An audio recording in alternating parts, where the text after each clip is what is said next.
आम आदमी पार्टी के राज्यसभा सांसद डॉक्टर सुशील गुप्ता इस वक्त बातचीत के लिए हमारे साथ मौजूद हैं। सर, बहुत सारी चीज़ें चल रही हैं। 4 राज्यों के नतीजे आते हैं जिसमें 3 राज्यों में बीजेपी जीतती है, एक जगह कांग्रेस जीतती है। अब कांग्रेस के नेता ये कहने लग गए हैं कि ईवीएम में खोट है। क्या आपको भी लगता है आम आदमी पार्टी को कि ईवीएम में खोट है, इस वजह से कांग्रेस का इतना निराशाजनक परफॉर्मेंस रहा? देखिए, हर व्यक्ति का अपना अपना मत होता है, परंतु मैं ये कह रहा हूँ कि चुनाव है और चुनाव को गंभीरता से लड़ना चाहिए, पूरी ताकत लगा के लड़ना चाहिए और जो जनादेश आ जाए उसको स्वीकार करना चाहिए। बीजेपी को जनादेश मिला छत्तीसगढ़ के लिए, मध्य प्रदेश के लिए, राजस्थान के लिए, मेरी तरफ से उनको शुभकामनाएं। परंतु वक्त आ गया वो अपने वायदे पूरे करें। 450 रुपये में गैस सिलेंडर की बात की थी उन्होंने, 2700 रुपये में गेहूँ खरीदने की बात की थी, छात्राओं को स्कूटी देने की बात की थी, पेपर लीक पे एसआईटी गठन की बात की थी। तो जहाँ जहाँ इनकी सरकार है सब जगह ये काम करने चाहिए। खट्टर साहब राजस्थान के अंदर जब मैनिफेस्टो बांट रहे थे तो मुझे लग रहा था कि खट्टर साहब को हरियाणा की बेटियों से क्या तकलीफ है, यहाँ 450 रुपये के बजाय 1000 रुपये से ऊपर सिलेंडर दे रहे हो।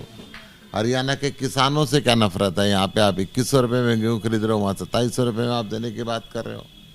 अरविंद केजरीवाल जो गारंटी देते हैं ना, वो पहले जिन राज्यों में अपना सरकार है उस गारंटी को वहाँ लागू करते हैं, फिर अन्य राज्यों के अंदर देते हैं। परंतु बीजेपी ने गारंटी शब्द अरविंद केजरीवाल जी से चुरा तो लिया, परंतु वायदा जहाँ कर रहे हैं ना ये वहाँ पूरा करते और ना जहाँ इनकी सरकार है ना वहाँ लागू करते। सर, क्योंकि आप हरियाणा के प्रभारी हैं, हरियाणा में चुनाव होने हैं, वहाँ भी आपकी तैयारी काफ़ी ज़्यादा है, लेकिन जिस तरीके का परफॉर्मेंस आम आदमी पार्टी का इन 3 राज्यों में रहा है, आपको लगता है कि कार्यकर्ताओं का मॉरल बहुत ज़्यादा टूटा है, हिम्मत टूटी है और बहुत मुश्किल है इस वक्त पार्टी को दोबारा तरीके से एकदम चुनाव के लिए? देखिए, आम आदमी पार्टी ने ना तो बहुत ज़्यादा टिकटें दी थी यहाँ पे और हमारा ना ही बहुत संसाधन हमारे पास थे चुनाव लड़ने के लिए।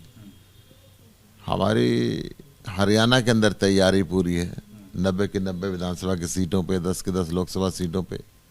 यहाँ पे हम पूरा जोरदार मुकाबले से सरकार बनाएंगे। इंडिया गठबंधन की बैठक बुलाई थी सर, लेकिन अब उसको फिलहाल के लिए निरस्त कर दिया है, पोस्टपोन कर दिया गया है और फ्लोर मीटिंग बता रहे हैं। लेकिन उसमें कई लोगों ने मना कर दिया था, जैसे ममता बनर्जी की तरफ से साफ तौर पर कुछ नहीं कहा, नीतीश कुमार ने साफ तौर पर कुछ नहीं कहा, अखिलेश यादव बार बार कह रहे हैं कि इंडिया गठबंधन जब तक कांग्रेस है तब तक कुछ ठीक हो नहीं पाएगा। 3 राज्यों में कांग्रेस की जो परफॉर्मेंस रही है, क्या उसके बाद भी आम आदमी पार्टी चाहेगी कि कांग्रेस जैसी पार्टी के साथ मिलकर वो आगे के चुनाव लड़ें, 2024 का चुनाव लड़ें या उसके आगे के चुनाव? देखिए, तो शीर्ष नेतृत्व का फैसला है, परंतु मैं ये कहता हूँ कि टीम इंडिया को आगे बढ़ना चाहिए और सबको आत्ममंथन करना चाहिए। आपको लगता है कि अभी भी कांग्रेस के साथ मिलकर हम आगे बढ़ सकते हैं? आप आम आदमी, ऐसा लगता है कि सारे विपक्षी दल मिलके इस देश के जो लोकतंत्र का हनन हो रहा है उसको बचाना चाहिए। अब गठबंधन की बैठक होती है तो उसमें पार्टी को जाना चाहिए। देखिए, मैं उसके लिए ऑथराइज नहीं हूँ कि मैं कोई ऐसा अधिकृत बयान दूँ, मगर परंतु मेरा पूरा विचार है कि पार्टी पार्टिसिपेट करेगी और जाना चाहिए। 2024 में क्या पार्टी ये सोच के चल रही है कि अकेले लड़ना चाहिए या यहाँ पर भी गठबंधन के हिसाब से काम करना चाहिए?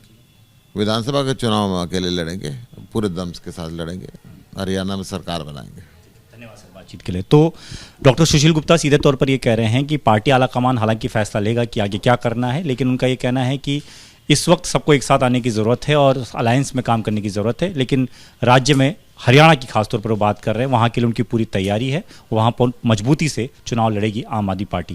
कैमरा में संजीव गुंबर के साथ दीपक सिंह रावत, एबीपी न्यूज़, दिल्ली।